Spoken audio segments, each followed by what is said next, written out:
சரிடா கோவப்படாதடா. கல்யாணத்துக்கு அப்புறம் நம்ம வேற வீட்டுக்கு போய்க்கலாம்டா. புரியுதா இல்லையா? யார் வீட்டுக்கு? கல்யாணத்துக்கு அப்புறம் வேற வீடு பார்த்து போயிருவோம். வேற வீடு தான். அதான் யார் வீட்டுக்குன்னு. வேற வீடுனா பக்கத்து வீட்டுக்கா இல்ல பக்கத்து வீட்டுக்காரி பொண்டாட்டி வீட்டுக்கா? என்ன கல்யாணத்துக்கு அப்புறம் நாங்க தனி குடுத்தனம் போயிருவோம். தனி குடுத்தனம்.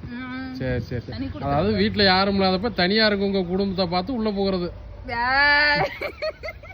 அதான் நம்ம தனி குடுத்தனம். இல்ல இல்ல நானும் என்னோட பேரும் இப்படி தனியா குடுத்தனம் நடந்தேன். தனி குடுத்தனம். தனி குடுத்தனம் இருக்கட்டும் இருக்கட்டும். தனி குடுத்தனம் அசல எல்லாமே தனியா போயிருமோ குடும்பமே.